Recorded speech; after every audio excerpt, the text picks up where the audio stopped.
I'm about to unleash about Shedeur Sanders. I just watched what happened to Shedeur Sanders in the Cleveland Browns' third and final preseason game.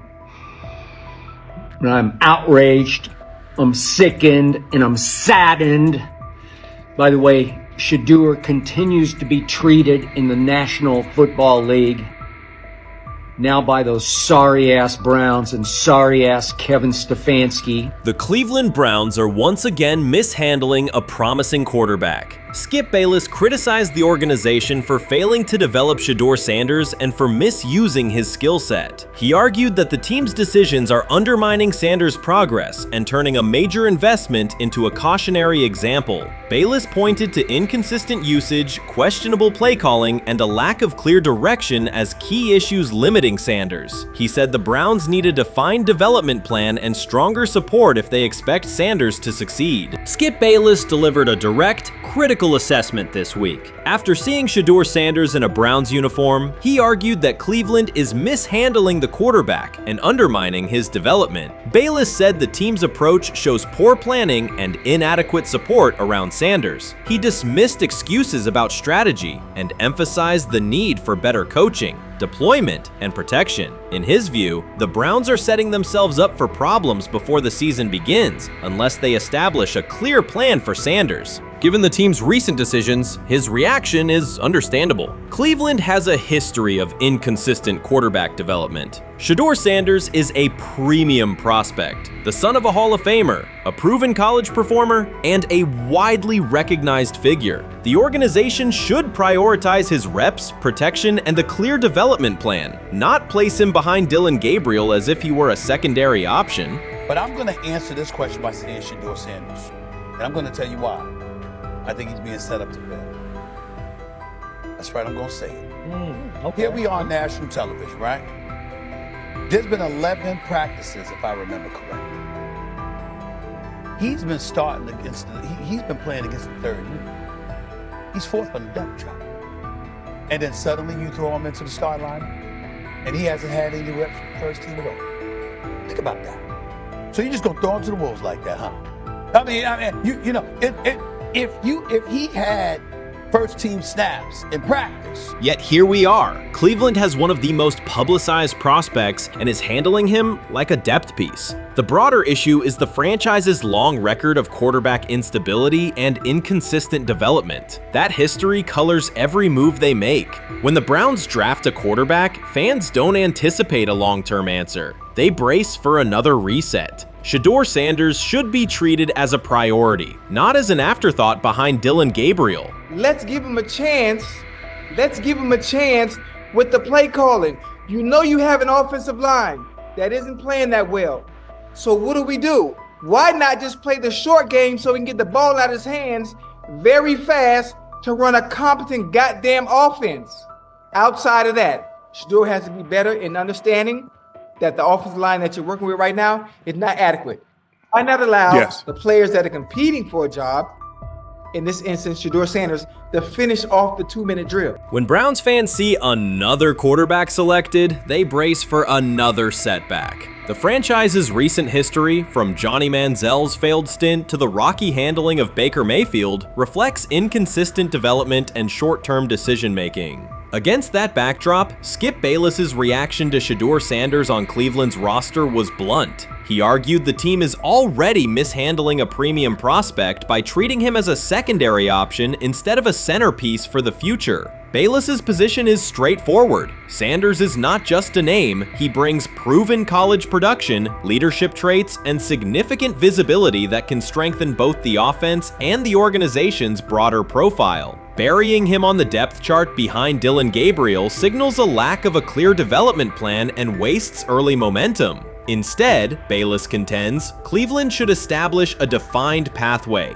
First-team practice reps, protection and personnel tailored to his strengths, deliberate play calling that accelerates processing, and measured in-game opportunities that build confidence and execution. In his view, the Browns need alignment from the front office to the coaching staff to prioritize Sanders' growth. Continuing to treat him like a depth piece risks repeating the same cycle that has undermined previous quarterbacks. Committing to a coherent plan gives Sanders and the franchise a realistic chance to convert potential into sustained performance. What do you think is happening in Browns camp? What do you think is going to happen there before I let you go, Lewis? You know, I think it really does all depend on how Kevin is able to, as it relates to Shedeur, work him in enough. Well, one, Shedeur has to earn the right for Kevin and the staff to have discussions about, hey, we got to get him more reps with the ones and twos. We got to get him more reps with the ones and twos when we're going team period, not just walk through or not just 7-on-7 team. Louis Riddick reacted sharply on air after viewing practice footage from the Cleveland Browns. The clip showed quarterback Shedeur Sanders executing a string of precise throws while the Browns head coach watched with a broad smile. Riddick questioned whether the session was focused on evaluation or celebration, arguing that visible enthusiasm from the staff could cloud objective assessment of a rookie's progress. Earlier in the segment, Riddick's tone had been measured once the Sanders highlights appeared. He criticized the perception that a routine practice was being treated like a marquee event. He stressed that coaching reactions should remain subdued until performance translates into game situations. Riddick concluded by calling for accountability and asking the Browns to clarify how they plan to manage expectations for Shedeur Sanders as training camp continues. Couldn't imagine me myself saying, hey, you know what, as someone who has been at the very bottom to try and ascend to like some level of success, I could never imagine going, you know what would be really cool? I'm gonna play a joke on someone like this and make pretend that I'm a GM and I'm drafting you when actually I'm not, and then I'm gonna hang up and just giggle about it. I mean, what the hell are we doing? Seriously, what are we doing when we think that that kind of crap is funny? I don't know. Trying to get likes on TikTok. I don't have the right words for it. Right, Lewis, I'm gonna say this. I don't have the right words for it. Few situations unsettle a former front office executive faster than watching coaches celebrate a rookie quarterback before pads come on in August. In Louis Riddick's view, the Browns staff did more than acknowledge promise. They acted as though they had already secured their franchise leader. Throughout the session, Shedeur Sanders delivered 40-yard throws off his back foot, ran crisp 2-minute drills, and displayed steadiness rare for a first-year player. According to reports, each successful rep drew audible admiration from the sideline, highlighting how quickly enthusiasm has escalated. When Riddick reviewed the same practice tape and heard the glowing comments, he challenged the reaction on live television. He argued that a few controlled drills should not override the methodical scouting and development work that normally guides roster decisions. Riddick's criticism focused less on Sanders' talent than on the evaluation process. He warned that comparing a prospect to established stars or joking about renaming the stadium creates pressure before the player has taken an NFL hit, faced a disguised coverage, or logged a preseason snap. Praising potential is acceptable, he said, but anointing a savior in July risks repeating the organization's history of premature quarterback expectations. Sanders brings confidence shaped by his father's legacy and his own disciplined preparation, yet Riddick insists that progress must be confirmed over time. He urged the Browns to temper public excitement, follow a structured development plan, and reserve celebratory reactions for on-field results that matter. Regular season production under live pressure, not highlight clips from a midsummer workout. He has to earn that. Kevin has to figure out a way to do that, so then you can reasonably assess what you have in him compared to Dylan Gabriel, compared to Kenny, compared to Joe Flacco. If you don't, then the conversation surrounding him is going to continue to be what it's been, which is, but for some people, he was overhyped all along. He's not that great of an athlete, doesn't have a big enough arm. There's a reason why he was a 5th-round pick, blah, blah, blah, which I don't believe.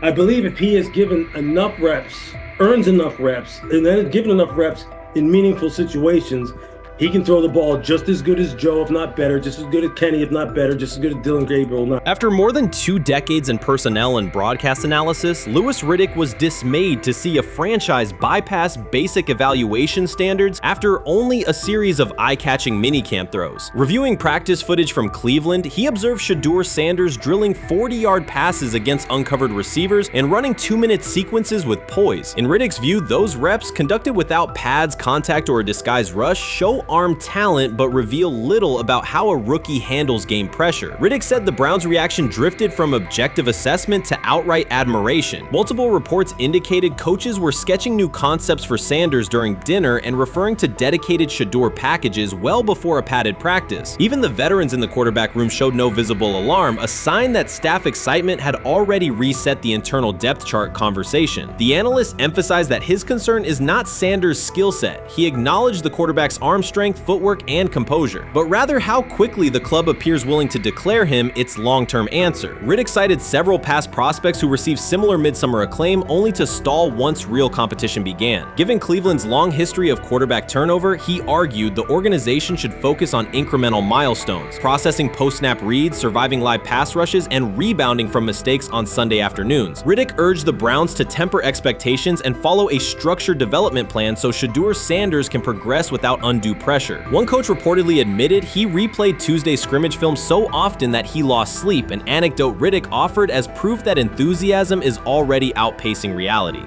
All asking now is what is going on with Shedeur Sanders, and so the floor is yours. Maybe you can make sense of this free fall with what was at one point the top-rated quarterback in this draft class.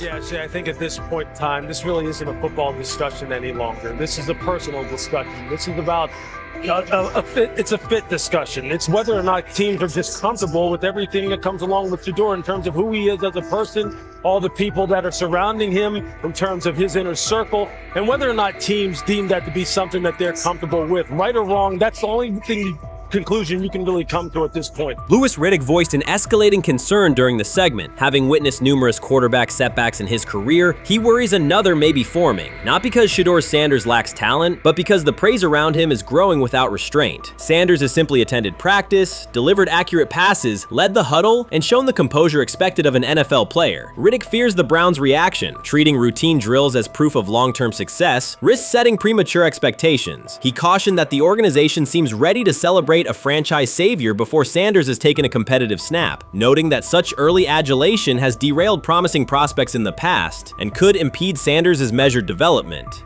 Chris Carter's televised assessment of Shedeur Sanders triggered immediate pushback from Cleveland fans, local media, and even several Browns veterans. Carter dismissed Sanders, a 5th-round pick, as unprepared to start and framed the growing interest around him as purely a byproduct of surname recognition. Since that segment aired, practice reports have told a very different story. Observers inside the Browns facility describe a rookie quarterback who is closing the gap on Kenny Pickett and Dylan Gabriel with surprising speed. Sanders first turned heads in rookie minicamp by directing the huddle with a calm that belied his inexperience. Position coaches reported that he rarely repeated mental errors during installation periods, a trait they rank highly when grading young quarterbacks. In organized team activities, he showed consistent timing on intermediate routes, kept turnover numbers low in 7-on-7 periods, and demonstrated early command of Kevin Stefanski's protection calls. That steady execution earned him a handful of first-team snaps, reps that would ordinarily have belonged to Pickett by default. By mandatory minicamp, the rotation had shifted again. Practice notes from beat reporters detail the rise in Sanders' workload each day. Red zone series against the starting defense, 2-minute drills, and full field scrimmage possessions in which he checked out of called plays when fronts dictated it. Mary Kay Cabot, initially skeptical Sanders would challenge for game day snaps in 2025, wrote after consecutive sessions in mid-June that his footwork, release speed, and pocket management had, quote, meaningfully tightened since rookie camp. Her tone marked a clear departure from early spring projections that labeled Sanders a long-term developmental project. The broader quarterback context in Cleveland magnifies that progress. Deshaun Watson's availability and form remain uncertain after 2 injury-interrupted seasons, while Pickett's transition from Pittsburgh has been uneven. Dylan Gabriel's arm strength is evident, but coaches continue to stress hesitation in his full-field reads. Against that backdrop, Sanders' quick decision-making and mechanical efficiency have begun to look less like a pleasant surprise and more like the roster's most reliable short-term plan. Inside the locker room, acceptance has followed performance. Wide receivers cite Sanders' ball placement on outbreaking routes, noting that the ball routinely arrives on the upfield shoulder, a small but essential detail that allows for yards after the catch. Offensive linemen appreciate his pocket awareness. Joel Bitonio remarked privately that Sanders slides up instead of bailing when edge pressure flashes. Defensive backs say his eye discipline forces them to hold coverage longer than they expected against a rookie. Such cross-positional respect develops only when day-to-day tape shows tangible improvement. The reaction to Carter's critique highlights a recurring double standard applied to young black quarterbacks. Traits celebrated as swagger or confidence in other players were labeled arrogance when associated with Sanders, yet the quarterback himself has not responded publicly. There have been no subtle social media jabs, no mention of critics in interviews, only repeated references to competing for every rep and learning from veterans. That measured approach, combined with hard evidence from practice, has softened earlier doubts among coaches who prioritize demeanor as much as arm talent. Within the coaching staff, the discussion now centers on readiness thresholds. Stefanski's scheme relies heavily on quick rhythm throws, defined reads, and disciplined pocket movement. Those requirements align with Sanders' strengths: a compact release, willingness to target the middle of the field, and instinctive timing on RPO concepts carried over from his college tape. Staffers reviewing cut-ups from joint practices note that his internal clock already approximates NFL speed, a metric they did not expect to see until mid-season at best. If that trajectory continues through preseason games, the Browns face a consequential decision. Starting a fifth-round rookie 6 weeks after training camp opens would unsettle salary cap assumptions, depth chart politics, and external perceptions of organizational stability. Yet the internal mandate remains clear: the most prepared quarterback will play. That standard places Sanders in genuine contention because every practice metric used to grade readiness, turnover ratio, red zone efficiency, third down conversion rate has trended in his favor since early June. The organizational stakes are considerable. Cleveland has cycled through starting quarterbacks at a startling pace over the past decade, shifting from first-round investments like Baker Mayfield to high-cost gambles such as Watson, each move packaged as the long-awaited solution. A rookie chosen outside the first 100 picks ascending to the top of the depth chart would challenge long-held league assumptions about draft pedigree and opportunity. It would also validate the evaluation philosophy that prioritized Sanders' intangibles: processing speed, leadership presence, over conventional arm strength thresholds that pushed him down the draft board. Carter's televised remarks now sit awkwardly alongside daily updates from Berea. His critique relied on pre-draft labels and the presumption that a late-round passer with a famous father would need a redshirt year. Practice film contradicts that stance. Sanders checks protections at the line, manipulates safeties with shoulder fakes, and has reduced turnover-worthy throws in full-speed sessions to single digits. Statistics normally cited for veteran backups, not rookies. The longer that evidence accumulates, the more Carter's comments appear rooted in legacy bias rather than objective performance review. None of this guarantees Sanders will open the season under center. Preseason defenses test quarterbacks in ways practice cannot.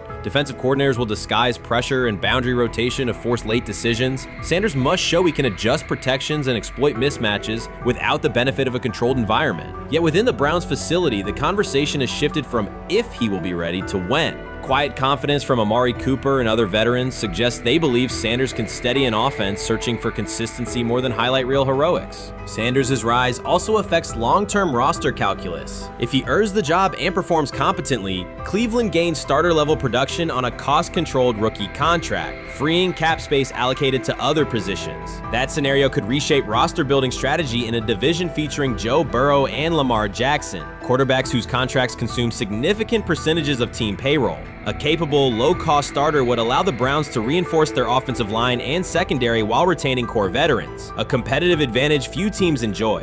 For now, the focal point remains daily improvement. Sanders continues to arrive before sunrise, reviewing the previous day's install with the quarterback coach, then staying after practice to throw on-air routes with receivers low on the depth chart. Coaches track those habits closely because consistent routine underpins performance when adversity strikes in live games. Each incremental gain strengthens the argument that readiness depends on preparation and aptitude, not draft slot. Carter's segment reminded the league how quickly assessments can become outdated when they lean on perception over evidence. Sanders' steady climb up the depth chart underscores the counterpoint. In the NFL, tape is the final arbiter. Should Sanders translate practice efficiency to preseason success, the Browns may discover that the solution to their long-standing quarterback riddle arrived quietly in the 5th round, carrying little more than confidence and a willingness to work. Grab hold of the starting job. Yes, but I don't think we're going to know which one until we get deep into August. Now, I think, we tracked the reps everybody was getting at practice throughout the OTAs and minicamp.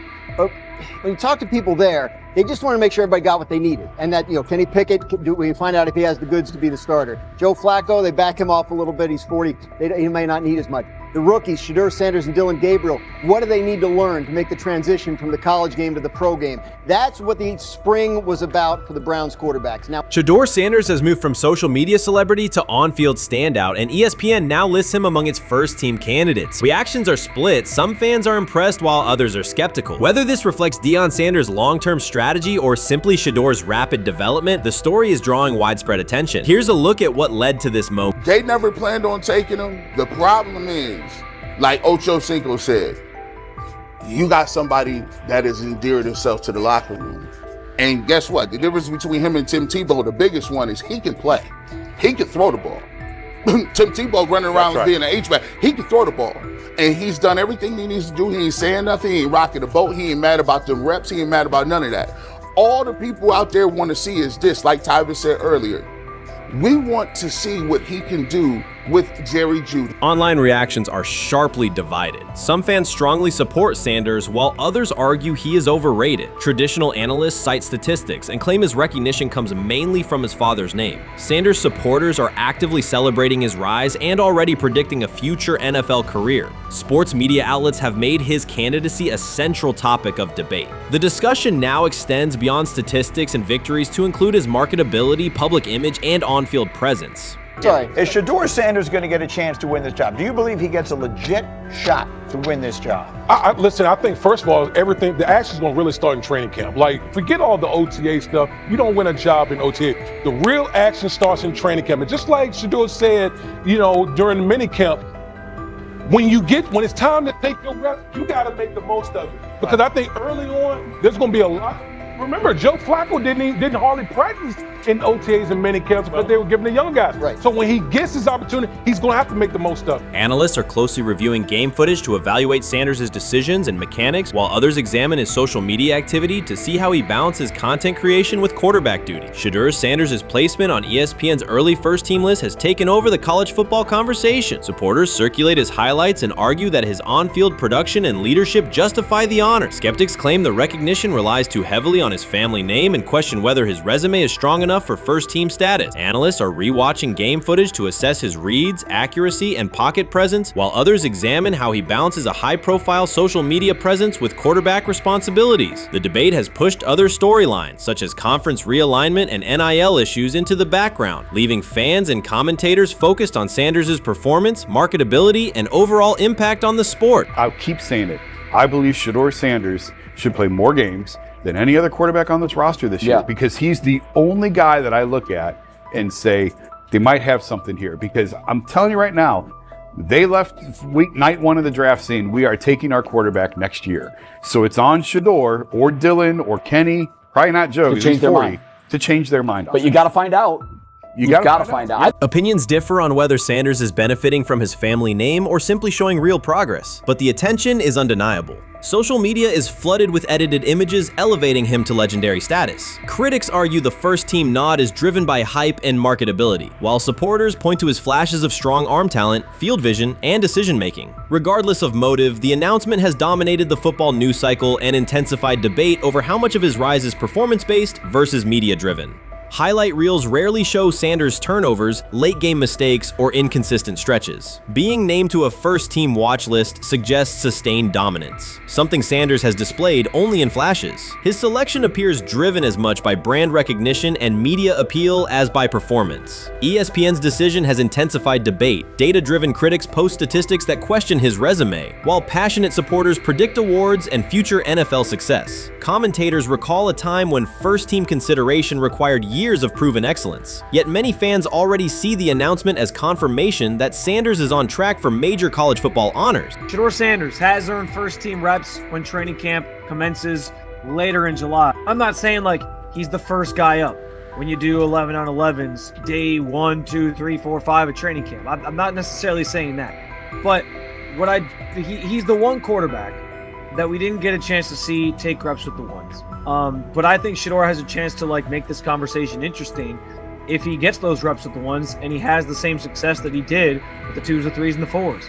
I have confidence he can show you something, but I got to see it. We all got to see it before we can actually judge that. Some believe Deion Sanders is already preparing for an award ceremony, while others are furious, threatening to protest ESPN's credibility over Shedeur's first-team mention. Critics argue that honoring Sanders without a full season of elite play undermines college football standards. Supporters insist his performance and profile justify the recognition. The debate reflects a broader clash between traditional merit-based evaluation and modern brand-driven visibility. In today's landscape, first-team consideration is no longer only about statistics. It also involves marketability and audience engagement. Whether welcomed or rejected, Sanders commands attention and embodies the sport's shift toward both performance and personal brand. He lied to us all when he said that this was going to be an open competition, a four-man open competition when it comes to the QB situation up there in Cleveland, in which, from the looks of it, all we've seen it be was a three-man race.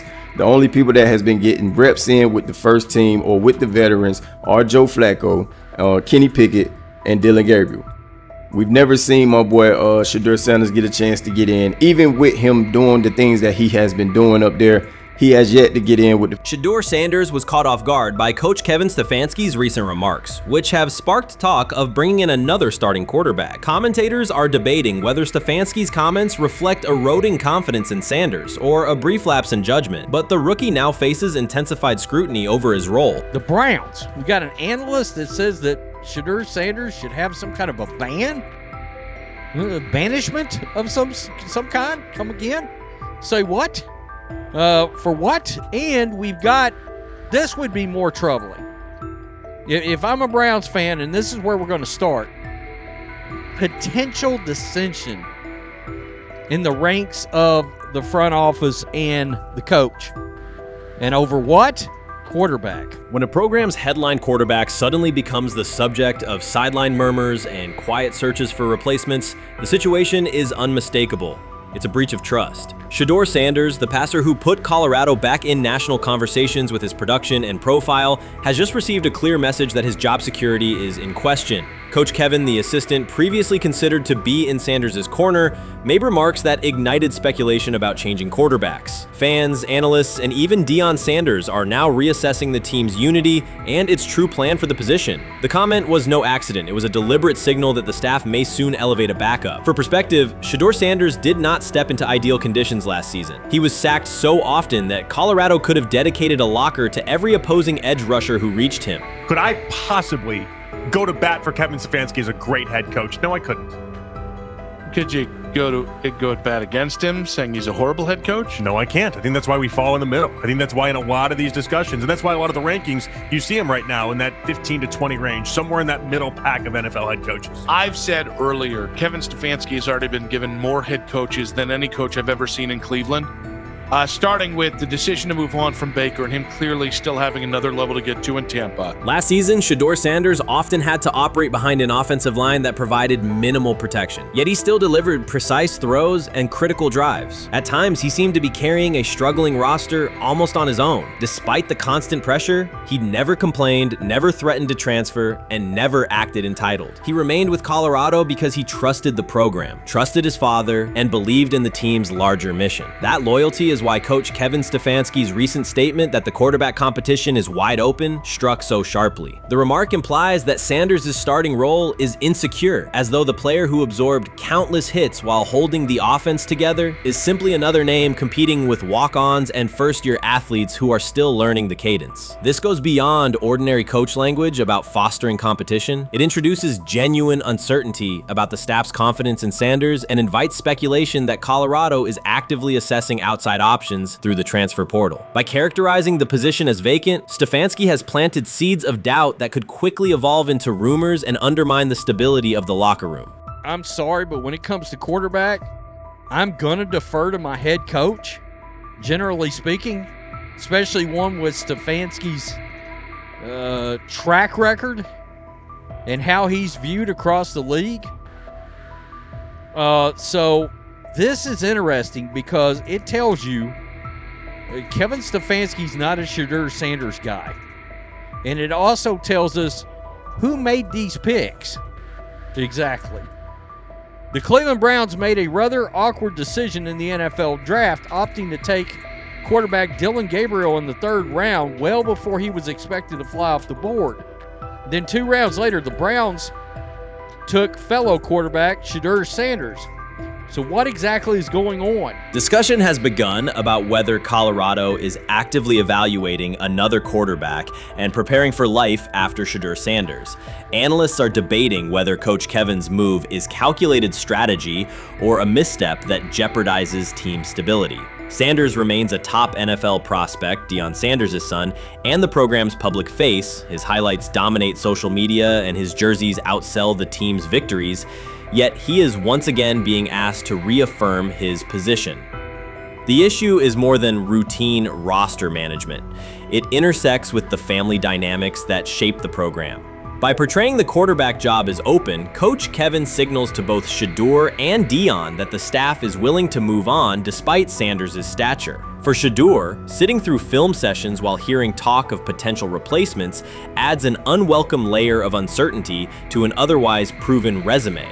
The decision may reflect a desire for a quarterback with a different profile, perhaps someone more mobile and system-oriented, rather than a dismissal of Sanders' accomplishments. The rumors have ended. The decision is public. Cleveland Browns owner Jimmy Haslam has informed every level of the organization that unless an unforeseen injury intervenes, Shedeur Sanders will start at quarterback in Week 1. The announcement is not an informal suggestion or a quiet push in the background. It is a direct order. Multiple independent reports, amplified most visibly by Colin Cowherd, confirmed that Haslam delivered the directive himself. From the owner's viewpoint, the logic is simple. No one else on the roster offers the same combination of talent, leadership, and long-term upside. Joe Flacco is approaching the twilight of his career. Kenny Pickett has shown flashes but remains inconsistent. Dylan Gabriel, taken in the 3rd round, is a developmental project. By contrast, Haslam believes Sanders can alter the franchise's trajectory immediately, and he refuses to allow internal hesitation to stall that possibility. The standoff traces back to April. General manager Andrew Berry and head coach Kevin Stefanski entered the draft wanting a low-profile prospect who would fit quietly into the existing depth chart. They prioritized scheme familiarity, modest public attention, and a clear developmental timeline. When the board lined up, they reached for Gabriel in round 3, reasoning that an early investment would justify keeping a rookie on ice behind the veterans. But Sanders continued to slide, first through day 2, then deep into round 5. Haslam watched the names come off the board, convinced the league's bias against Deion Sanders' outspoken son was obscuring legitimate first-round talent. When Cleveland's 5th-round pick arrived and Sanders was still available, Haslam intervened. He did more than approve the choice. He overrode the original plan, making it clear that the organization would select Sanders and give him every chance to compete. From that moment on, the Browns' internal narrative splintered into 2 camps, those ready to accelerate around their owner's vision and those still trying to protect their original approach. Once rookie minicamp began, Sanders erased much of the speculation. He commanded huddles, processed coverages quickly, and delivered throws with anticipation that belied his draft slot. Teammates noted his willingness to accept blame for missed timing, then correct the error without dramatics. While Flacco and Pickett split most first-team reps, Sanders treated limited opportunities as full-speed auditions. During organized team activities, he identified blitz looks, redirected protections, and consistently found his second read when the primary route was covered. More than one defensive veteran told local reporters that Sanders looks like the best arm in the building. That assessment forced Berry and Stefanski to reevaluate their timetable. They could no longer label Sanders a long-term project without contradicting on-field evidence. Drafting Gabriel 2 rounds earlier had provided the staff an excuse to slow roll Sanders' ascent. Coaches could point to investment cost, meeting room familiarity, and installation comfort to justify Gabriel's snap share. Yet each practice rep in which Sanders outperformed the 3rd rounder weakened that shield. Behind closed doors, position coaches began requesting more Sanders film for cut-ups, and offensive assistants quietly shifted meeting questions toward concepts the rookie already executed well. By mid-June, Berry himself started describing Sanders not as a developmental asset, but as a competitive option. Those subtle linguistic changes signaled the front office's recognition that the narrative had moved beyond their control. Haslam's history with quarterbacks is well documented. His pushes for Johnny Manziel, Baker Mayfield, and Deshaun Watson were high visibility swings, each driven in part by a desire to generate excitement as well as wins. Critics highlight those choices to question his evaluation track record, yet Haslam perceives Sanders differently. Where Manziel carried off-field concerns, Sanders brings a reputation for professionalism. Where Mayfield's leadership style divided veterans, Sanders' approach has united receivers and linemen. Where Watson's trade involved unprecedented controversy, Sanders arrived at minimal draft cost. Haslam sees a rare chance to capture star potential without mortgaging the future, and he is unwilling to cede that upside to cautious pacing. Cleveland's supporters, weary of revolving door quarterbacks, have rallied around Sanders with unexpected speed. Sales of customized Sanders number 2 jerseys surged within days of rookie minicamp. Training camp ticket requests spiked once local media circulated videos of Sanders making NFL-caliber anticipation throws during 7-on-7 periods. The mood in Northeast Ohio has changed from tentative hope to active belief. Longtime season ticket holders who once shrugged at preseason storylines now debate Sanders' footwork at neighborhood barbecues. Social media engagement for Brown's content has climbed, driven by highlight compilations of the rookie threading seam passes between linebackers and safeties. All of this places Kevin Stefanski in a fragile position. If he opens week 1 with a veteran starter and the offense sputters, criticism will be swift. Each stalled drive will be interpreted as evidence that he ignored the owner's edict and the fan base's intuition. Conversely, if he names Sanders the starter solely under pressure, any early struggles could be framed as proof that Sanders was rushed, further exposing Stefanski to blame. The only sustainable solution is conviction. Either stand behind a veteran with clear strategic reasoning or embrace Sanders fully and structure the offense around his strengths. Splitting the difference, rotating series, delaying first-team reps, or using vague competition language will satisfy no one and likely jeopardize locker room clarity. Sanders' personal approach has reinforced Haslam's confidence. Instead of taking post-draft downtime, he traveled to Texas to train in full Browns gear at facilities near his father's home. The leaked clip of Sanders executing footwork drills in helmet and pads wasn't a marketing ploy. It was a glimpse into a quarterback visualizing Week 1 live. Team personnel who viewed the footage recognized purposeful rehearsal, cadence calls, pocket movement against simulated pressure, and follow-through adjustments based on imagined rush lanes. Observers asked why a rookie would conduct such intense solo sessions in May. The answer is straightforward. Sanders does not view himself as a developmental pick. He considers himself the starting quarterback of the Cleveland Browns and prepares accordingly.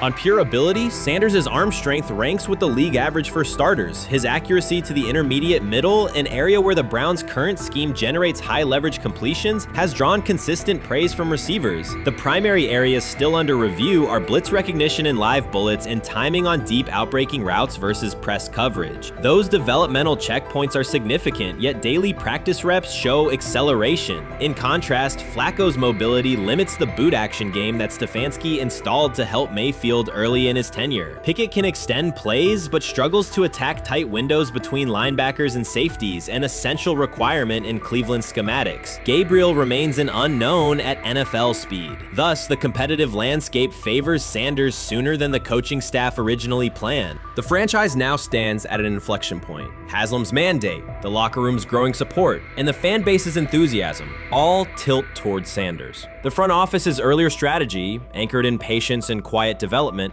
is increasingly untenable. Barry's shift in messaging indicates grudging alignment, but final authority over the depth chart rests with the coaching staff, unless ownership directly intervenes on game day decisions. A move rare but not unprecedented in the NFL. Should Stefanski align with the owner and name Sanders the starter before preseason concludes, he can claim proactive vision and tailor the offense through training camp. Should he resist and open with a veteran who falters, he risks rapid loss of credibility and possibly his position. Either path carries pressure, but only one aligns with the momentum sweeping through the building.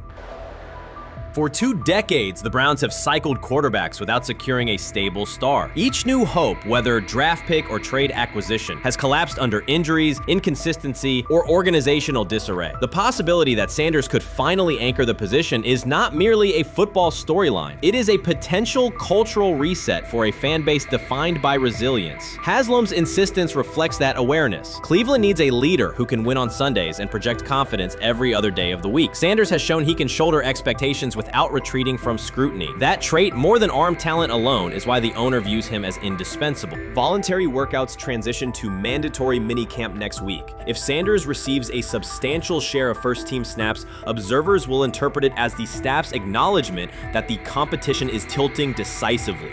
A public declaration may not follow immediately, but every rep allocation is a signal. If, however, the staff continues funneling most top unit snaps to Flacco or Pickett, tension will escalate. Local media will question the evaluation process. National analysts will debate the merits of letting a rookie learn through live action versus controlled practice. Inside the facility, players will recognize any disconnect between performance and opportunity, and unity could fray. The Browns have reached a decisive moment. Shedeur Sanders has demonstrated the skill, poise, and work ethic to justify starting in Week 1. Jimmy Haslam has publicly positioned him as the future, and by implication the present of the franchise. Kevin Stefanski and Andrew Berry must either endorse that vision or brace for the consequences of delaying it. For Cleveland fans, the significance is clear. A legitimate chance to exit the cycle of quarterback uncertainty and rally behind a signal caller capable of commanding the field and galvanizing the city. Whether that opportunity is seized promptly or postponed will define the Browns' 2025 season and likely the tenure of the decision makers involved.